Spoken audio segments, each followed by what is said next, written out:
Think about that for a minute. Think about that. Think about a man whose teacher had been taught by John himself. That's quite a thing, isn't it? All right, now think about his position. The position that Irenaeus takes is absolutely opposed to Gnosticism, Luciferianism, however you want to describe it and define it. His position is absolutely opposed to that, and he does everything within his power when he's on this earth to show the world what a wicked, vile, godless, corrupt thing that Luciferianism is. And so when they dug up the Gnostic Gospels, they corroborated everything he said. There you are. You've got in stone, literally. You've got written in stone the text that had been buried for 2,000 years. Notice carefully where they were buried. Where? North Africa. At one time housed one of the largest libraries in the world. Which one? Alexandria, exactly. And there was a hotbed of Gnosticism, Zoroastrianism, all kinds of isms. I can't think of all of them involved. The Queen of Heaven was worshipped there in North Africa. Now, this is important. I mentioned the Queen of Heaven to you.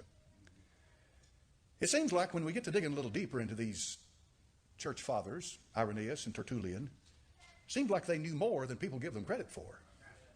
It's amazing. They did know more than people give them credit for. For example, the word Hellel in Isaiah chapter number 14, verse number 12, that's translated Lucifer in the Latin Bible, and it comes down to us into the English Bible, was a reference to the morning star. It was a reference to the planet Venus, well known 2,700 years ago as being represented by, guess what? The Queen of Heaven. The Queen of Heaven has among her titles, one of her titles is Mother of God.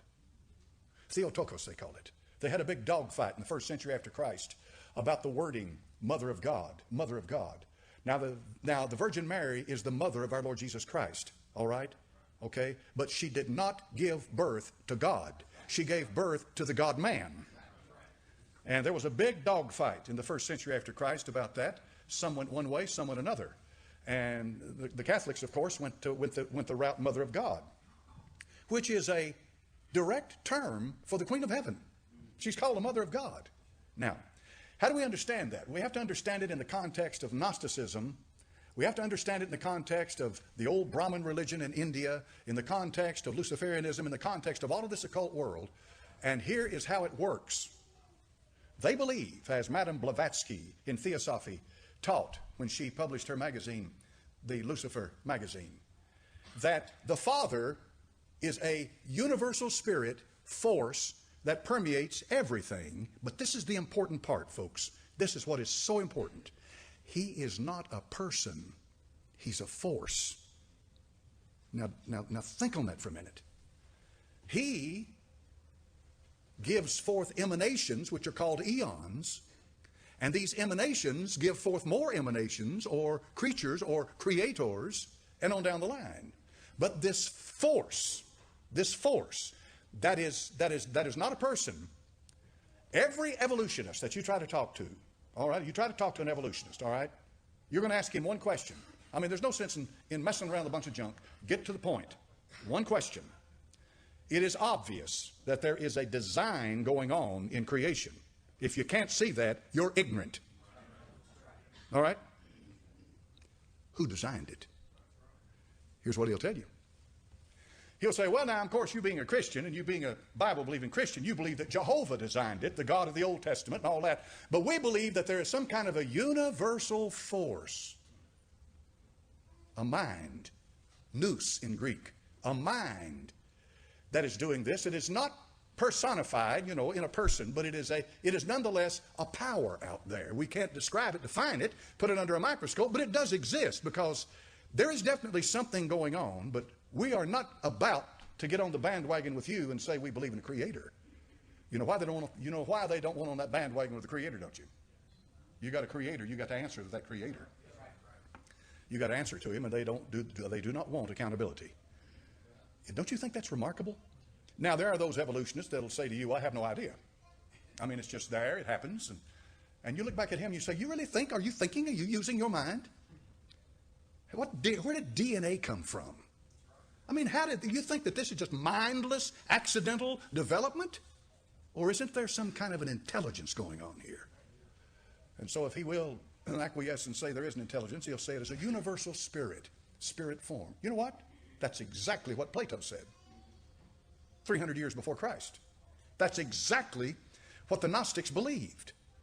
This is what's called, and you can define it in different ways. Pantheism is one way to say it. That is where God, remember now, semantics, when I say God and the Gnostic says God, we're not talking about the same thing. When I say God, I'm talking about a personal being who is almighty and eternal and from everlasting to everlasting, and his name's Jehovah. That's God. But when they say God, you got to watch words. They're not talking about that. See, they're not talking about that. And this is why Christians get sucked in and get trapped so many times, because they'll be talking to a New Ager, they'll be talking to one of these people, and they're using the same terminology you're using, and yet they're not talking about the same thing at all. They're talking about something entirely different. So the issue there is that God, the Creator, brought into existence everything that exists. But they got a spin for that when you get into Gnosticism, and their spin is this. These emanations that came forth from this spirit mind, this all-pervading Father out there that is non-distinct, that cannot be fully understood or fully known, but there's some kind of something out there, brought forth these emanations or eons. One of them, as I mentioned to you before, jumped the gun and ran ahead of the other, and her name was Sophia. Now, Sophia means wisdom. And when she did, she caused a demiurge to come forth from her. And that demiurge that came forth from her, coming forth, the demiurge that came forth from her is the Jehovah of the Old Testament. See how they've lowered him? They've lowered him.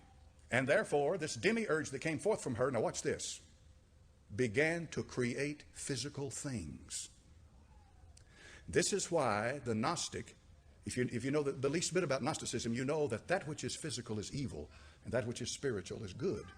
And so this demiurge began to create physical things. So, in a sense, they go along with what the Bible says about the Creator. He began to create, but he doesn't know that he came forth from Sophia. He thinks that he has always existed, and he creates archons that help him. Archon is an angel, a cherubim, a seraphim, and all of that. They can pull out of the Bible anything they please, put their own spin on it, and then hand it back to you. So he creates archons to do his bid. And he is the petty tribal God of Israel of the Old Testament, and that he's very jealous and doesn't want you to know any more than what he wants you to know. And so the great mind and light of the universe showed up in the garden to our parents. And you know who he was? He was that gnosis. You know what that word gnosis means in Greek? To know. What do you mean? It implies knowledge, light, and understanding. Guess what that name means? Lucifer. So when you set it in the context like that, then Lucifer becomes a good thing, a good being. He's benevolent toward man, and he wants to teach us more and show us more. But the God of the Bible, which is a superstitious, petty demiurge, tries to hinder Lucifer's revelation of himself to mankind. He's trying to hinder that. And so therefore, if you ever are enlightened with the gnosis, the Gnostics, you'll rise above the God of the Bible, and you'll begin to receive direct revelations from that Father Spirit out there. And the way to do that is through a channeler. Almost all of these people that write these books about the New Age movement, Gnosticism, stuff like that, have a channeler. They have a spirit guide that guides them into the higher echelons of understanding and learning. Now, that's in a nutshell. That's a bunch of stuff. Irenaeus and Tertullian, right off the bat, two church fathers, fought tooth and toenail, everything in their power to stop this stuff, and they put out the information to do it. And so, watch this, when Jerome translated the Bible into Latin, he had that material laying right before him, and he knew when he got to Isaiah chapter number 14, verse number 12, aha, that's the devil. That's the devil. And a lot of what he did, he based it on the work of Tertullian and on the work of Irenaeus. And when he got to that passage right there, he had read where the Lord Jesus says, I saw Satan as lightning fall from heaven. And so he said, that's Hillel, that's Venus, that's the morning star, that's Lucifer.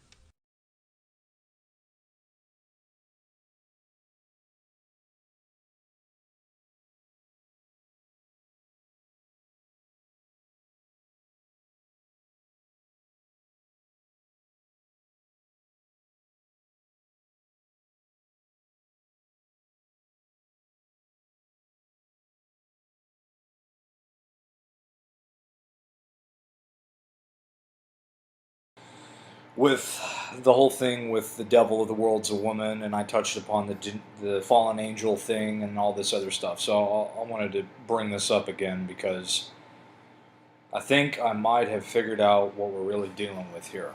Now, I'm just going to touch upon this and I'll go along. So this is what they call the seal of Saturn because it's two X's put together. Okay, and then you can see here's the cube. You see here the Star of David. This is the Star of David. The Star of David is in the shape of a hexagon, and that was located at there's a hexagon at the top of the North Pole of Saturn. This is why the Jews use this crap. As you can see here, it's two X's. This is the Freemasonic compass. Again, you see how it's crossed? It's because it's making the two X's. This is the cube, and then you see the two X's. So this is called the seal of Saturn. It's basically what interlinks the rings of Saturn is a magnetic field that looks like this, okay? Now, women have an XX chromosome. They have an XX chromosome. XX is the seal of Saturn. It mentioned in the Bible that the fallen angels came down and bred with the women of earth. The fallen angels are androgynous. They don't have genitalia.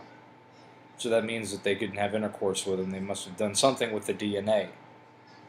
Hence the reason I think why women have XX chromosome. What I have a question about is they say that they came down and bred with the women of earth. That means that the women that were on earth during that time were already there. What were they doing being there and then the fallen angels came down and did whatever?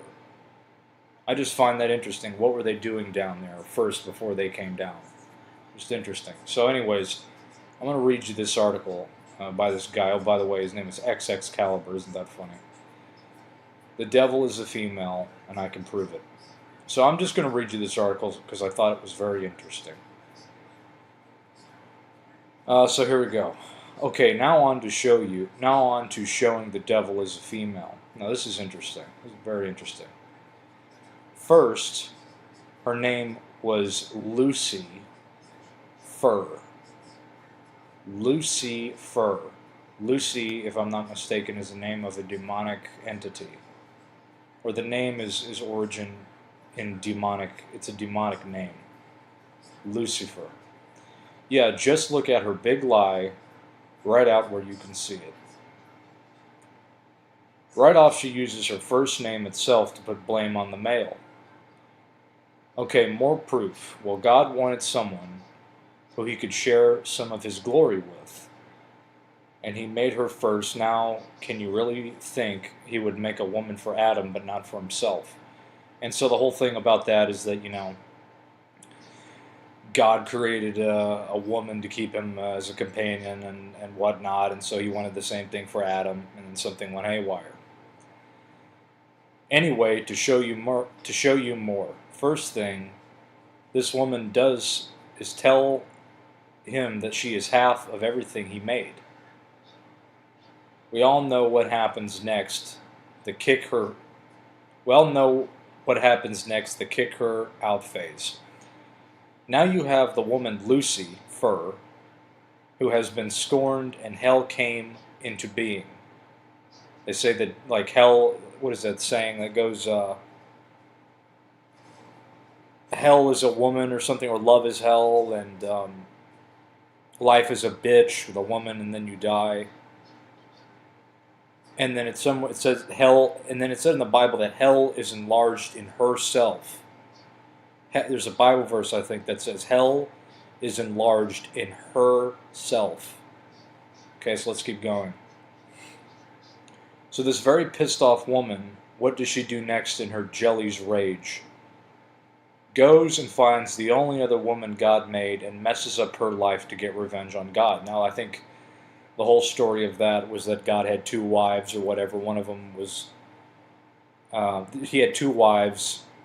I can't remember the names of it, but he had two wives, and so I think this is what this is talking about here. But a scorned woman isn't easily modified. She keeps it up all throughout our history. So also the story with Osiris and Isis with the golden penis. She was jealous of man's power, and he couldn't find the one piece, which was his dick, and that whole story. So that shows that. Now here we are in 2012, and she has finally gotten her ultimate revenge. Men have worked for 50,000 years to make this world for their women, which is true. That's very true. And she has not only convinced them to take half of everything we work so hard to make, but that the women are better than men. And we all know that in divorce court, as I said before, we know this in MGTOW, the women take half of everything you own, and the laws prohibit it. So that's interesting. Men have worked for 50,000 years to make this world there for their women. She has not only convinced them to take half of everything we work so hard to make, but that women are better than men. She did this by belittling men to the point women don't just take half of what the man made, but they take part of his soul as well. You ever been through a breakup? Feels like, and dealing with women, it feels like they suck the soul out of you. And has gotten her revenge on God by not only making women get half, but to take even more to destroy the very men that made what they take, which is what she wanted to do to God, but couldn't. But she did not compensate men, even though that itself is torture, as she well knows. While the market hasn't fallen totally yet, investing in a relationship has crashed. And men are left with cheap sex as companion. Just look at that everywhere. And while it's just one night of cheap sex that doesn't get us nothing and costs us something, it's better than investing in a crash market that will cost us our soul. And such as the story you have just read is truly, only God's real name was admitted to protect his identity and his sovereignty, and so that's true because we don't know the real name of God. Oh, I'm sorry, here's the story you have just read is true, only God's real name. Oh yeah, God's real name is omitted to protect his sovereignty, so we don't really know the true name of God. So this is what I think is going on here. I'm just having a little rum and coke, a little cocktail. This is what I think is going on with all this stuff. First of all, I'm not going to get into that. I was going to mention that the god that religions worship is actually Saturn, but that's a little too in depth. It would take me a long time to explain that. But people have been fooled to think that the god that people worship in the church is actually the god that people think of when they worship or in religion. It's not. It's the false god. This is what I think we're dealing with. And I'm going to keep doing research on this because, but I think I have the premise, the basic premise. There was this thing that was told to me by an occult researcher that I follow. It wasn't told to me personally, but he said it in his video. That the Antichrist spirit is a woman. When we see all this stuff going on with the Donald Trump election, with all those women that protested and, the whole period blood garbage that Ashley Judd talked about, and the feminism, and this whole thing, this battle of women being jealous of man's power, and all this other garbage that we're dealing with right now, is the work of the devil. It's the work of the devil. It said that the devil walks around the land like a roaming lion. This is this whole lion symbology that we see with elite societies and clubs and whatnot. They use the lion. It's because that's symbolic of the devil. And says he walks around the earth like a lion roaming to seek who he may devour. And so when all these chicks, they love cats. You know how these chicks like cats and all this shit? And it's all about, cats for women and women like cats. And at that Donald Trump election, all those women had these little pink cats with two little horns sticking out. And the protesters, let me see if I can pull it up. Hold on a second.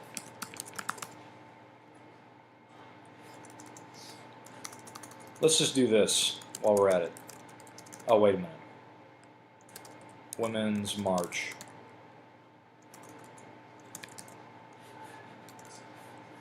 And by the way, this whole women's march shit was going on all over the world.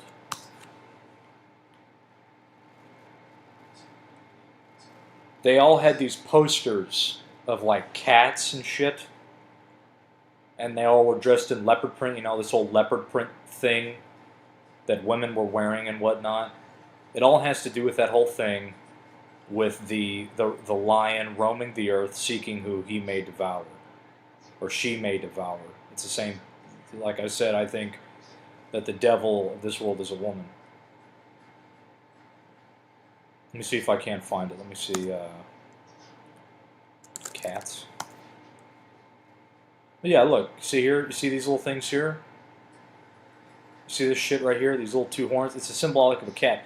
The pussy hat. That's what they called it. The pussy hat. Project. Knit pattern. And so, again, it has to do with this, with the devil. Here we go. See all this? Look at this. Look at this. You know, the cat, this is symbolic of an energy. That energy is of the devil. It says like I said, it said that the devil walks around, or the lion walks around, or the devil walks around the earth like a lion seeking who he may devour. That's what that is. That's symbolic. All this cat shit with women, it's the devil. This is deep. This is the work of the devil. I'm telling you. Look at this. They have a cat here with the pussy cat, and you see right here. Here's the seal of Saturn. Here's the X. Look at that. See right there? Keep your hands off my... Fuck off. This whole... Let me tell you something. All this shit is the work of the devil. Oh, look here. You see, here's the seal. Here's the seal of Saturn. See the cube? See the cube right here? And look what they're showing you.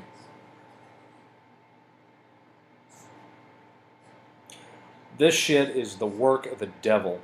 The Antichrist spirit is a woman. The Antichrist spirit is of a woman because of this right here. Lucifer. And it said, this guy said right here. Where did he say this? He said right here that she did this by belittling men to the point women don't just take half of what men made, but they take part of his soul as well. And has gotten her revenge on God by not only making women get half, but to take even more to destroy the very men that made what they take, which is what she wanted to do to God but couldn't. So what I think is happening with this whole, with all these women that we see going on today, is the devil spirit, the Lucifer, is the devil spirit taking revenge on God, the ultimate, not the God that, not the fake one, but the real one, by taking it out on his creation, which is man, which is why women hate men, which is why women want to have power. They're jealous of man's power. And so this ultimate story is because the devil wanted to take revenge on God, but he couldn't. So he did it by taking revenge on his creation that he made, which was man. And going back to this, the seal of Saturn and women's DNA, the fallen angels came down and bred with the women of earth. The women of earth, that means that the women of earth were already there before the fallen angels came down. What's that? What's all that about? And women have an XX chromosome? Let me just show you that, just in case you don't believe me, or you don't know.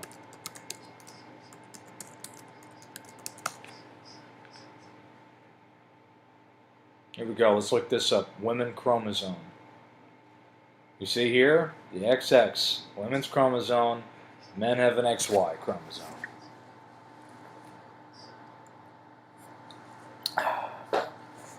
So what's going on here? What's up with this? Fallen angels came down and bred with the women of earth. The women of earth, that means they were already there. It means that they were already there. And then they came down and they mutated their DNA or whatever the hell they did. But this is this. This is this. The seal of Saturn is in women's DNA.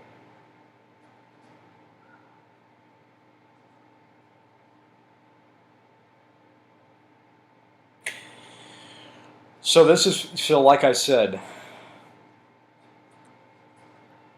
I think what we're dealing with is that the devil that, like I said, the devil of this world is a woman. We've been so lied to, man. We have been so lied to. about everything. There it is right there. There's this XX, the seal of Saturn, which is what this is. It's just separated. It's the same thing. Seal of Saturn, women's XX chromosome. Fallen angels came down, bred with the women of Earth. That means that they didn't have genitalia because the fallen angels are androgynous. So they mutated with the DNA, and then they did. This is their signature that they were there. Okay, seal of Saturn, and then this.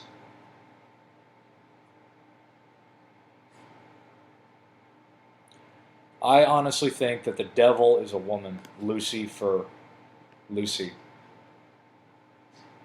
Let me just look this up too, just so everybody can get a 100% clear understanding of what I'm trying to tell you.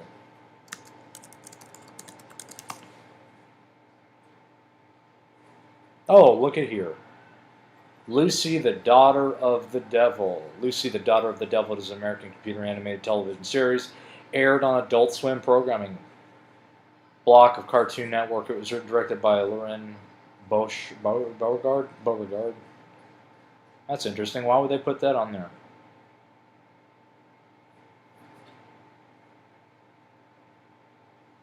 Demonic wiki.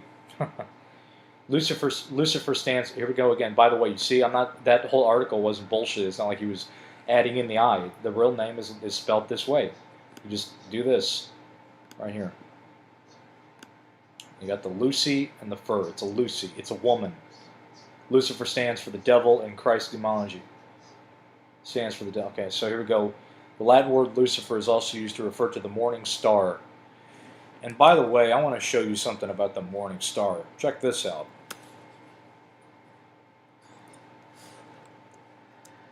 Venus, the morning star. All right, I want to show you this. Let's just go down the rabbit hole. Take my hand. We're going to go down the rabbit hole because I've already looked at this stuff, but you guys probably don't know about any of this stuff. So here we go. This is going to be fun. You know the star Venus? Let me show you this. You see this right here? Female symbol. You see how this is? By the way, it's an inverted cross. Do you see how this is? You see this sign? This is the female symbol. It's a circle with a cross. All right? Now check this out. Let's go a little astrology for you. The male symbol is the circle with the arrow. All right? Now you got that? All right? The astrological symbol for Mars in astrology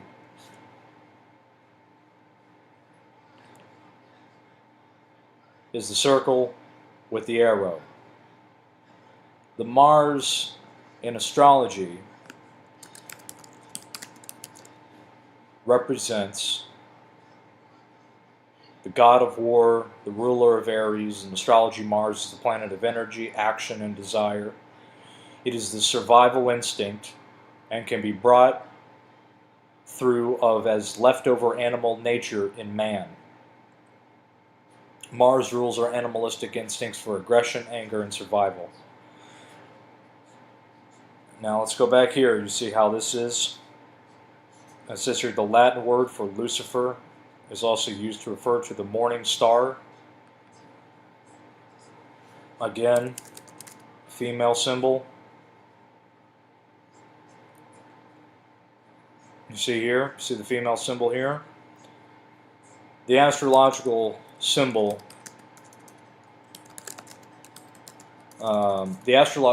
for women in Venus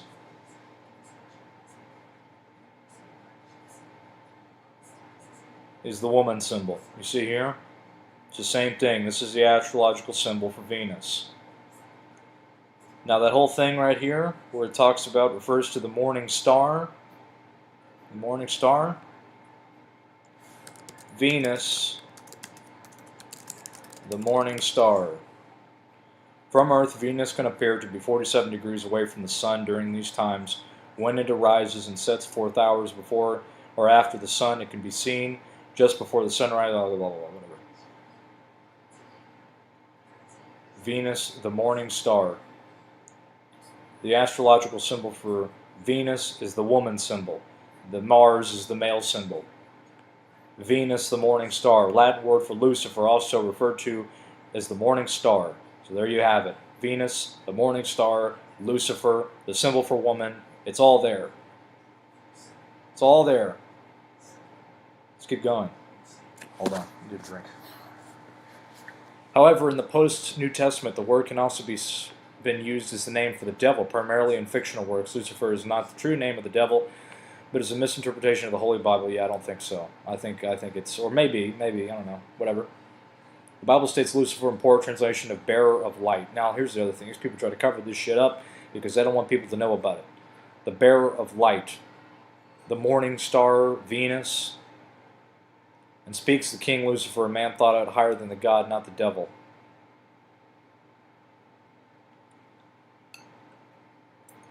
A pagan myth of the fall of angels associated with the morning star, which is the woman, was translated to Satan as seen in the life of Adam and Eve in the scorned book of Enoch, which the Jewish encyclopedia attributes to the first pre-Christian century. Because of contrived to make his throne higher than the clouds over earth and to resemble my power on the high, Satan, or Satanel, L is also Saturn, by the way, was hurled down in his host of angels since he had been flying over the air continuously above the abyss. Lucifer was the first angel to be created by God. Now let's go back here for a second. You know what it says here?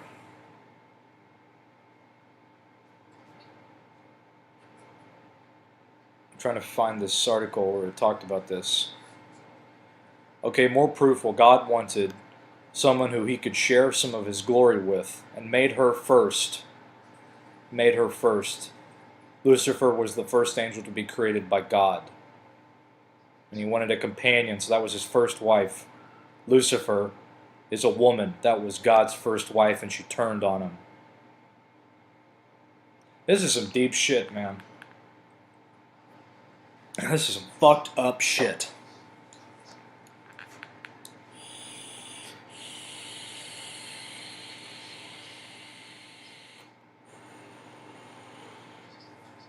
This is some fucked up shit here. Lucifer was the first angel to be created by God. Okay, more proof. God wanted someone who he could share some of his glory with, and he made her first. He made her first. So God, I think what it's trying to say is that God, his first angel that he created, was a companion that he was supposed to have. That first angel was what we now know as being Lucifer, or Lucifer, which was a female. And he wanted a companion, and he turned on him. The devil turned on him. The devil was a woman. And so I think what's happening here is that what we are experiencing here with women is a direct reflection of what happened between the Creator and what he went through with women and his creation of his first angel, which was Lucifer. As we see here, he wanted a companion, share some of his glory with, and he made her first. I showed you this right here. Lucifer was the first angel to be created by God 1,000 years before the creation of the world and man. Now, here's another thing.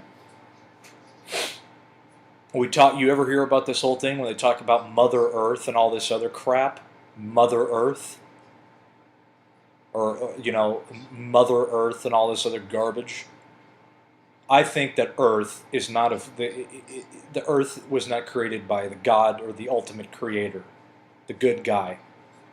Earth is why they call this place a prison planet. And that's also what kind of makes sense when it ties along the premise that the fallen angels came down and bred. Sorry, I just have to hook up my charger here. How they came down and bred with the women of Earth, that means that they were already there. And if this whole thing with Earth is a creation of the devil. This is why we're stuck here, because this place is a prison that we were put into. This isn't a good place. This is why we have suffering and laws here and all this other garbage. And so, again, going back on the subject of saying that the God that these people think that they're talking about, not in the context of what this is saying, they're referring to the ultimate creator, but this isn't the God that you talk about, that the religions talk about, and the people that they think they're worshiping is not the good guy. It's Saturn, because Saturn is what I think created Earth, which is the prison planet that we live in. And so it said that they came down and bred with the women of Earth. That means they were already there. And so we talk about, let's just make some connections. Mother Earth, Mother is what the devil is, the Lucifer. This is the prison planet. Life is a bitch, and then you die. The devil wears Prada. This all has to do with the woman. The first angel that God created was Lucifer. Lucifer. It was a woman. It was supposed to be his companion. And she turned on him and became Lucifer. The inversion of woman to man.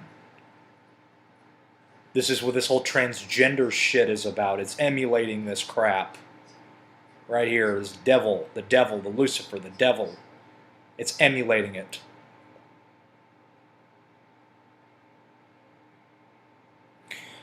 Let's keep reading here. Lucifer was the first angel created by God 1,000 years before the creation of the world and man. The 350,000 angels was commanded by Lucifer, being the primary consent of God. He was the most beautiful angel. Listen to this. He was the most beautiful angel and beautiful of heaven, known with the morning star, again Venus, remember Venus, the woman symbol, covered in precious jewels. Conductor as music minister, also choir of angels. The kindness of Lucifer became the hatred of envy when God created the paradise of Eden and man as the image of God. Lucifer became the opposite of God, manipulating 200,000 angels of various order to take possession of the throne of God, also to destroy his creation, which was man. Man was the creation of God, which is why this article that this guy wrote here, whatever this is, said that God not only made woman to get half, but it says here, she did this by belittling men to the point where women don't just take half of what men made, but also take part of their soul as well, and has gotten her revenge on God by not only making women get half, but to take even more to destroy the very men that made what they take.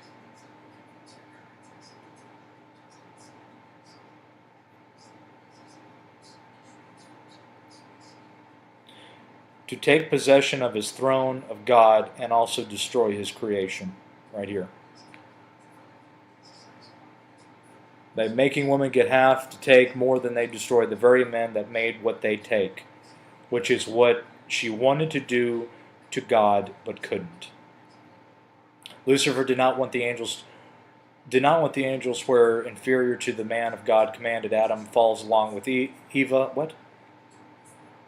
Lucifer did not want the angels were inferior to man of God commanded Adam's fall along with Eva, to show the Blessings, brothers and sisters. Welcome to another video of the Golden Path. You can subscribe to my channel, Truth Seeker 777, and you can Google the Golden Path Awakening for the companion blog. I don't have a good microphone, so if I happen to be breathing into it, I'm sorry. I hope it's okay. But I wanted to talk about a very important and controversial topic, and that is the Jezebel spirit. I wanted to thank everybody for your support. I'm usually better at writing articles, but I'm trying this thing called YouTube for once. So I hope you like this video and be sure to subscribe. But yes, the Jezebel spirit. But to understand what the Jezebel spirit is, we must first explore what Lucifer actually is. Many people associate Lucifer or Satan as a male with horns. But this is the stereotype that many people use when identifying this character. The real Lucifer is actually Sophia, the morning star or sun of the morning. She is Venus, Inanna, Isis, Bastet, Lilith, Bohemian Grove, Stone Owl, and she is associated with many owls symbolisms. And these are just some of the many aspects of her. She is also Kali, Diana, and in some occasions she may even be Eve. She is very associated with beauty, and this is part of the great deception of mankind. And that great deception happens to be Lucifer masquerading as an angel of light. And no marvel, for Satan himself is transformed into an angel of light. Corinthians 11:14. This means that Lucifer will appeal or seem attractive to both man and woman, male and female. However, if you take a closer look at the scriptures, you will see even more clues on who or what Lucifer actually is. I saw the woman harlot drunk with the blood of saints and the blood of the martyrs of Yeshua or Yeshua. Revelations 17:6.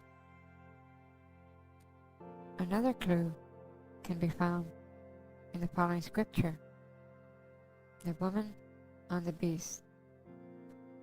And there came one of 7 angels, which had the 7 vials, and talked with me, saying unto me, Come hither, I will shew unto thee the judgment of the great whore that sitteth upon the many waters, with whom the kings of the earth have committed fornication, and the inhabitants of the earth have been made drunk with the wine of her fornication.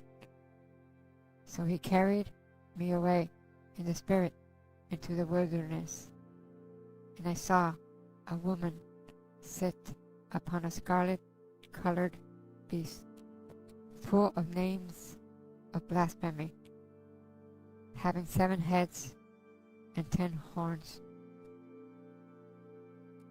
And the woman was arrayed in purple and scarlet color, and decked with gold and precious stones and pearls, having a golden cup in her hand, full of abominations and filthiness of her fornication. And upon her forehead was written, Mystery Babylon the Great, the mother of harlots and abominations of the earth. And I saw the woman drunken with the blood of the saints and with the blood of the martyrs of Jesus. And when I saw her, I wondered with great admiration. And we can see yet another clue in Jeremiah 7:18. The children gather wood, and the fathers kindle the fire, and the woman knead their dough to make cakes to the Queen of Heaven, and to pour out drink offerings unto other gods, that they may provoke me to anger. This scripture makes it perfectly clear on what the Bible stance on the Queen of Heaven actually is. She is referred as Mystery Babylon. So why is the Catholic Church praying to Mary and not Jesus, when Yeshua was very clear on the statement? John 14:6. Jesus saith unto him, I am the way, the truth, and the life. No man cometh unto the Father but by me. Jesus was very clear on the statement. So why is the Catholic Church praying to Mary when the Bible just says otherwise? Jonathan Clark explains the big difference between both prayers in his testimony from 2013. The full video of this testimony can be found in the description below this video, so please check it out because he really has a lot to reveal. And I said, Lord, in the name of Jesus Christ, tell me what to do. Jonathan, go through the door, open the door. And I said, Lou, he's saying go through the door. And she goes, no, don't open the door, the alarm will sound. These people will find us. And I said, Lord, in the name of Jesus Christ, please tell me what to do. Go through the door. And so I just pushed the door open, almost like I wasn't in control of my own body. Wow. And as soon as that door opened, I literally walked out into a different world. I walked out the back of that door. I had overcome a fear that was so great. When I opened the door, I no longer even cared that the guys were at the other end of the hotel. That went away instantly. I walked out and I was now in complete and utter control of some other spirit that was now guiding me, because I had taken a leap of faith that was so big that no one would normally do this. And I pushed the door open, and then I was under the control of this spirit that was leading me. As I walked out the back of the hotel, there was a horizontal metal stairs. They were horizontal to the ground. I started walking on them, and they turned into a 45-degree. They were spring-loaded, and as I walked out, they went down, and they went, and they hit the ground, and I stepped off those stairs, and waiting for me right there, waiting for me to hit the ground. This guy, he looked, the only way I can describe the guy is if anyone's seen the movie and it was an angel, and I say guy, but I'll explain that in a minute. He looked like the guy from the movie Kingdom of Heaven.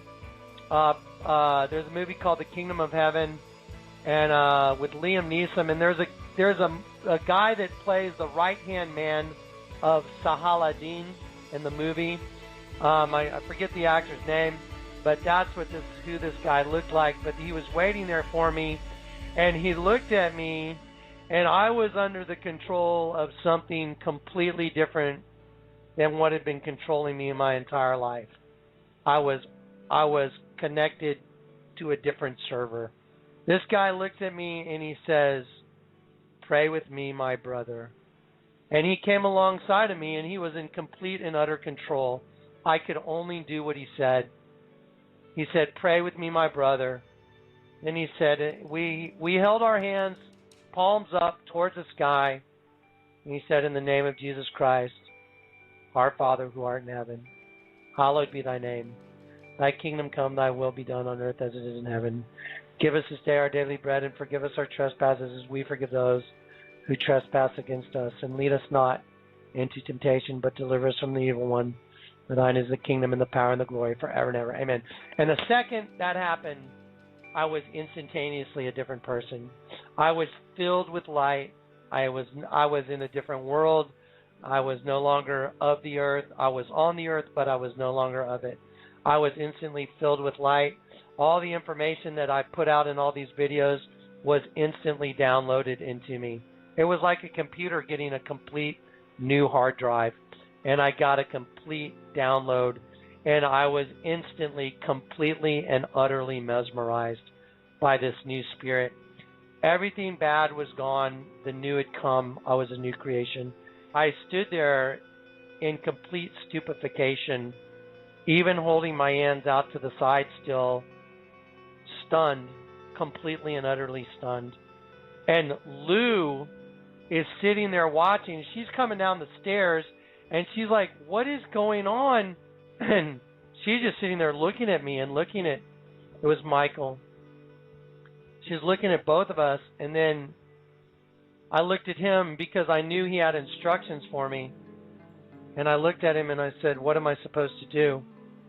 And he said, now don't forget, the first thing in the hotel room was 100% no lying.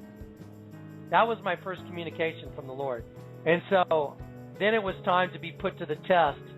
You must understand when I tell you this next part. Do not think that I in any way advocate praying to the Virgin Mary, because I am a witness against virgin worship. I am a witness against the Catholic Church. I am a witness against Satan and the satanic use of idolatry. So let me back up. After I said the Our Father and I was filled with light, that's when Michael stepped away from me and he said, now you pray a Hail Mary. And I looked at him like, what? What? Pray a Hail Mary? I knew it was wrong. Inherently, I didn't even have to think about it. I knew it was wrong now. And I looked at him like, what? And he said, you. Like you. You pray a Hail Mary. And I looked at him in a confused way, and he nodded, just do it. And so I had my hands up still, and I started saying a Hail Mary, and as I said it, light and energy were leaving my body instantly. I mean, it felt like I was reverting as I said that prayer, and I knew that's what death was, that somehow death was associated with the prayer that had come out of my mouth about the Virgin. And I was like, and he was trying to show me that's where death comes from, because I felt life leaving my body. I was full of light and life, and now I felt death again.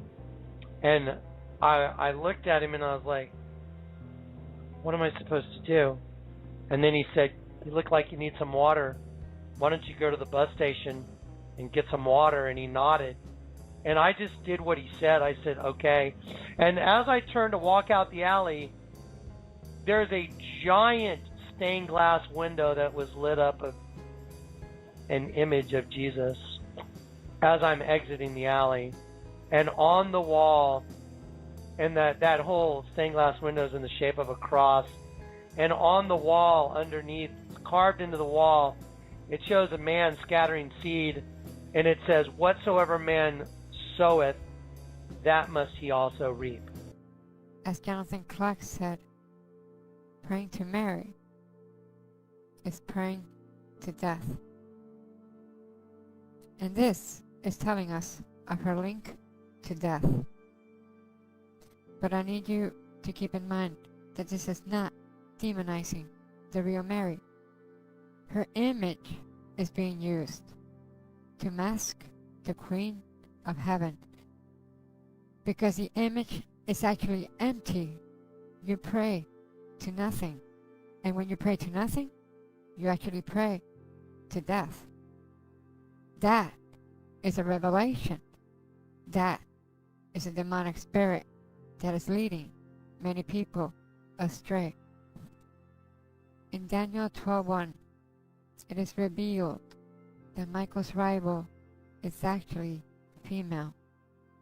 And it says, and at that time shall Michael stand up, the great prince which standeth for the children of thy people. And there shall be a time of great trouble, such as never was, since there was a nation, to that same time, and at that time thy people shall be delivered, everyone that shall be found written in the book of life. You can see that the word strong translates to feminine, female, rival, adversary, adversity, affliction, anguish, distress, tribulation. Right there is very clear what the Bible tries to say. A time of great trouble, the time of tribulation. And this is only scratching but the mere surface of this gigantic iceberg. Please check out the companion blog for more information and research with regards to the Jezebel spirit. And thank you so much for watching, and God bless. Hello everyone, this is Tony again. In this video I want to look at Zechariah 5 verse 8 and show you something that I found that may be related to the all-seeing eye, or the so-called eye of providence. Now also what I want to do is give you a brief look at some of the history, not too deep, but just some of the history outside of the Bible concerning the all-seeing eye. And I won't be able to get into all of it, of course, because there's so much. There are lots of different interpretations of it. But for the most part, I think I'll be going with what is actually more relevant to the topic that you'll see that I get into. So, starting in Zechariah chapter 5 verse 6, we read, "And I said, what is it?" Now this is Zechariah speaking to an angel. He's being shown a vision. And the angel says to him, "This is an ephod that goes forth." And he said, "Moreover, this is their resemblance through all the earth. And behold, there was lifted up a talent of lead. And this is a woman that sitteth in the midst of the ephod." And he said, "This is wickedness." And he cast it into the midst of the ephod, and he cast the weight of lead upon the mouth thereof. That was Zechariah chapter 5 verse 6 through 8. Now the thing that was most interesting to me that I stumbled across today was the word resemblance. When I looked it up, it turned out to be an eye. I looked it up on blueletterbible.com, but before I show you that, I want to look at more parts of this in Zechariah 5. Also, I want to bring attention to the woman. I want you to keep in mind that this is a woman, and well, I guess since we're on this topic also, the Bible does call it a woman and not something as a woman or like a woman. It just says woman. And so far I don't believe the language in this vision, or if it could be called a vision, is symbolic at all, as we read in the previous verses. Well, we didn't read it, but as you can read in the previous verses before this, Zechariah sees a flying scroll, and that is probably his best description of a missile. But since it's not symbolic, I don't see any reason to try to make this allegorical or say it's a metaphor for something. Zechariah sees a woman, and that's what it is. It's a woman. And if you are going to say it's a church, please try to show some scripture for that, because for the most part, most people don't have anything besides Revelation 12, and that woman is Israel. So, but moving on, I don't want to spend too much time on that. So he also says in this chapter and verse that this woman is wickedness. And another word for wickedness is evil and iniquity. And, well, you can think of some. But moving on to resemblance, getting into the definition of resemblance. In blueletterbible.com is H586N, and that is probably a primitive word, an eye, literally or figuratively. By analogy, a fountain, or as the eye of the landscape, affliction, outward appearance, before, think, best color. So, I mean, for the most part, it's an eye. You see down here also at the first definition of it is eye. And so, moving on to,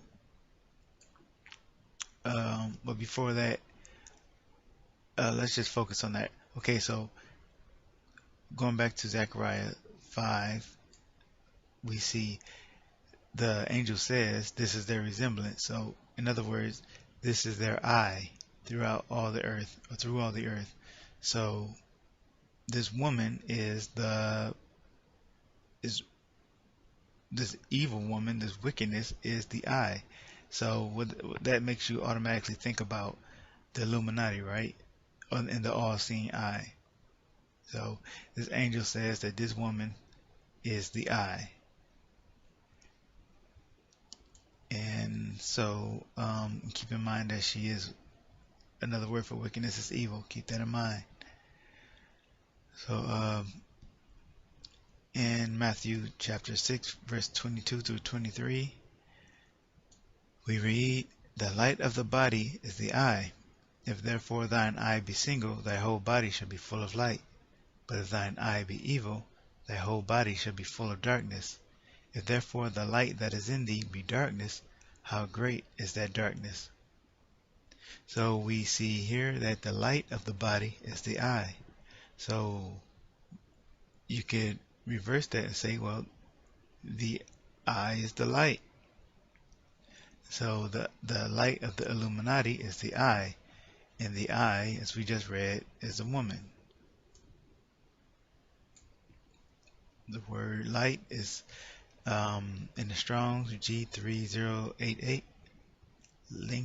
linknos, a portable lamp or other illuminator, literally or figuratively, candle, light.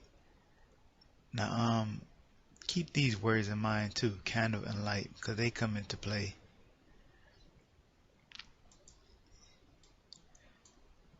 So compare these two verses, these two scriptures. The light of the body is the eye. If therefore thine eye be single, thy whole body shall be full of light. But if thine eye or thy light be evil, thy whole body shall be full of darkness. If therefore the light that is in thee be darkness, how great is that darkness? That was Matthew 6, verse 22 to 23 again, through 23. And back to Zechariah, and he said, "This is their resemblance, their eye or their light through all the earth. And this is a woman that sitteth in the midst of the ephod. And he said, This is wickedness, evil. And he cast it into the midst of the ephod, and cast the weight of the lead on the mouth thereof." So I hope I'm not losing anybody here. The light or eye is described as a woman, Zechariah 5. That means the Illuminati eye is a woman, and she is called wickedness. Their eye is wickedness, therefore their whole body is full of darkness. And a mighty angel took up a stone like a great millstone, and cast it into the sea, saying, Thus with violence shall that great city Babylon be thrown down, and shall be found no more at all. And skipping some, and the light of a candle shall shine no more at all in thee. And the voice of the bridegroom and of the bride shall be heard no more at all in thee. For thy merchants were the great men of the earth, for by thy sorceries were all nations deceived. And that was Revelation chapter 18, verse 23. That was actually, I think, 10 through 23. Sorry, that's my error. So we read here in Revelation, remember I asked you to keep those words in mind, candle, when we looked up the definition of light, so the light of a candle shall shine no more at all in thee. And so we know that the light is the eye, and a light and candle are basically interchangeable. A light and a candle and also a lamp is probably interchangeable here. For the lips of a strange woman drop as a honeycomb, and her mouth is smoother than oil. Oil goes in a lamp, but her end is bitter as wormwood, sharp as a two-edged sword. Proverbs chapter 5, verse 3 through 4. And the third angel sounded, and there fell a great star from heaven, burning as it were a lamp. And it fell upon the third part of the rivers, and upon the fountains of waters. And the name of the star is called Wormwood. And the third part of the waters became wormwood, and many men died of the waters, because they were made bitter. Revelation chapter 8, verse 10 through 11. So we have, I've brought this point up many times before. The oil is of course, is tied to a lamp, and a lamp is synonymous with a candle and a light. And so we have this strange woman being connected pretty profoundly, in my opinion, to wormwood. And as I also pointed out in videos past, that Miriam's name, or the Virgin Mary's, of Mary, the mother of Jesus, her name is Miriam, means, if you break it apart, Mar and Yam means bitter sea or bitter water. And it also means rebellion. They're always worshiping wormwood and her meteorites, or also known as falling stars. Deuteronomy 31, verse 31. For their rot is not as our rot, even our enemies themselves being judges.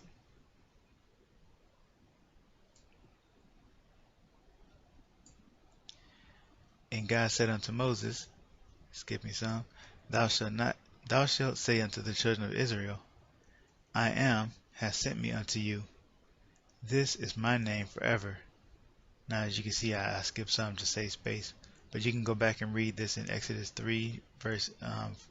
chapter 3, verse 14 through 15. So you can see that everything is there. In Isaiah 45, verse 5, we read, I am the Lord, and there is none else. There is no God beside me. So the Most High says, I am is his name, and there is no other God beside him. In Isaiah 47, verse 1 through 10, we read, and I will cut some out to save space. Come down and sit in the dust, O virgin daughter of Babylon. Sit on the ground, there is no throne. Thou hast said in thine heart, I am, and none else besides me. So, the Most High says his name is I am. The virgin daughter of Babylon says, I am. The Most High says, there is no God beside me, or there is none else, and there is no God beside me. And the virgin daughter of Babylon says, there is none else beside me. So knowing the woman or the eye in Zechariah is wickedness, evil, I now understand where the concept of the evil eye really comes from.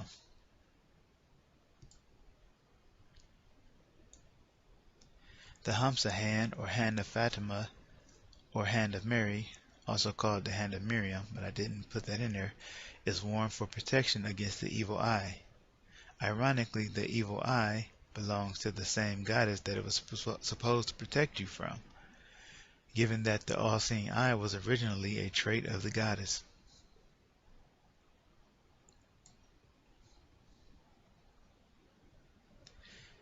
And Masonic and Occult Symbols Illustrated by Dr. Kathy Burns, we can read, outlining the eye emulates the goddess, who is often portrayed with large distinctive eyes capable of seeing through space and time, as well as our innermost parts. Ishtar, the goddess of light, was known in the ancient Middle East as the eye goddess, because the light she brings from heaven to earth illuminates the world.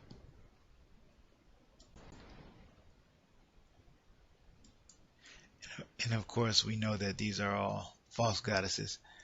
There's only one God, and he is the Most High.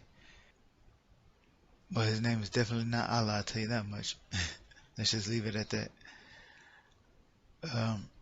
The Egyptian goddess Ma'at originally possessed the all-seeing eye, which later was transferred to Horus. In Syria, the goddess Mari had large, strong eyes that could see deep into the human soul. The goddess's abilities to see and know all things became a terrifying concept in patriarchal times, and her mystical eye was turned into the evil eye, associated during the time of the Inquisition with witches. That's on page 308. So once again, the evil eye is tied to this false goddess. On Ancient Egypt Online, we can read about Wadjet. Wadjet was one of the goddesses given the title Eye of Ra, connecting her to Bast, Hathor, Sekhmet, and Tefnut, amongst others. In fact, the symbol of the Eye of Ra was often called the Wadjet. So if you search Wadjet into a search engine, you'll get the Eye of Ra, because the Eye of Ra is a goddess. By the end of the pre-dynastic period, she was considered to be the personification of Lower Egypt, rather than a distinct goddess, and almost always appeared with her sister Nekhbet, who represented Upper Egypt. The two combined represented the country as a whole.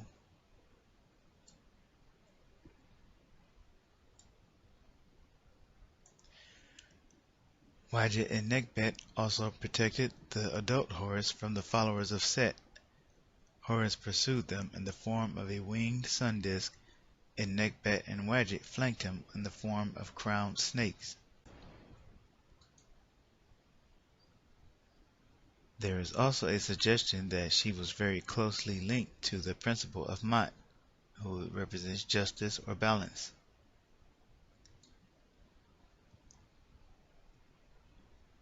And she is called Justice. That's the one who wears the blindfold. Now it's kind of ironic that the one who has the all-seeing eye, or at least who had the all-seeing eye, is typically blindfolded these days.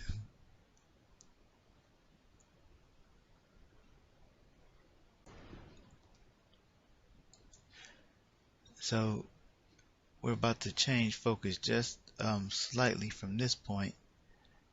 We're still kind of on topic, but it's a little different. Just a little. Okay, in Genesis chapter 1, I want to read to you verse 3 through 16. Of course, sort of shortened so that I don't read the whole thing. Just you can go back though and read it yourself to see that everything is, in order. So, as we read, and God said, "Let there be light," and there was light. And God saw the light, that it was good. And God divided the light from the darkness. And God called the light day, and the darkness he called night. And God made two great lights, the greater light to rule the day, and the lesser light to rule the night, or the darkness, because as we just saw, that he called the darkness night. So this lesser light rules the darkness. That is, that would be the moon.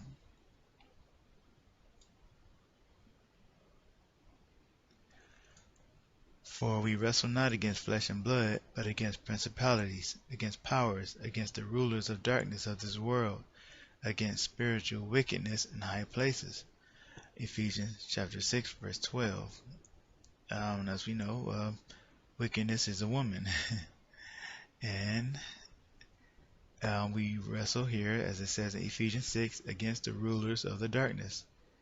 And the ruler of the darkness is, it would happen to be the moon. So I'm not saying that this is the interpretation of this scripture, of this verse, chapter and verse.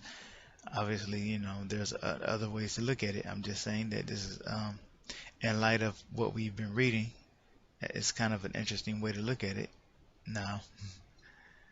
So it's no wonder the Illuminati has made the nocturnal owl their mascot. This predatory fowl has the ability to see better than most creatures in the world, even in the darkness of night. One might even call it a ruler of the darkness. And the owl has a universally understood relationship to the goddess, or the evil eye, light of darkness. Okay, so as far as what I have in the Bible, that's pretty much it. What I'm going to show you now is I have a collection of some scenes that I had in videos past.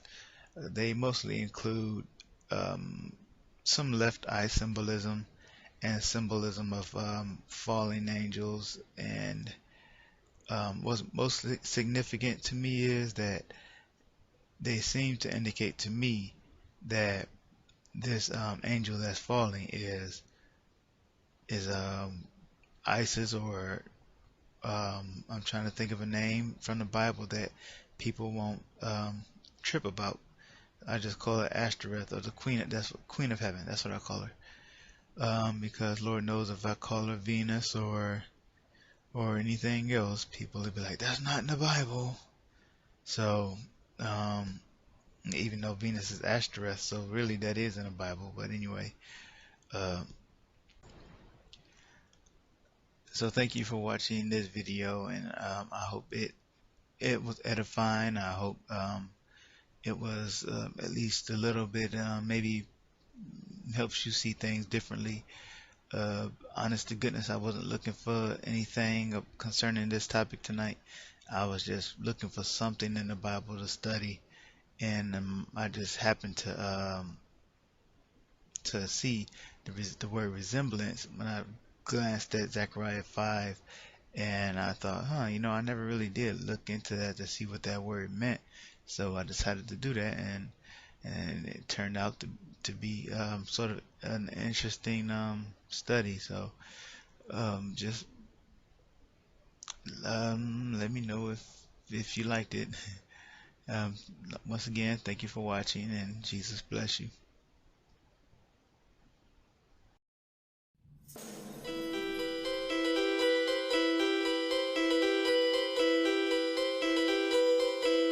We walked arm in arm, but I didn't feel his touch. The desire I'd first tried to hide, that tingling inside, was gone. And when he asked me, "Do you still love me?" I had to look away. I didn't want to tell him that my heart grows colder with each day. Over the times we've shared, it's all blackened out. When you love so long, Beware of Angels. Angel by Thierry Mugler, the Eau de Parfum.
Alien, Thierry Mugler.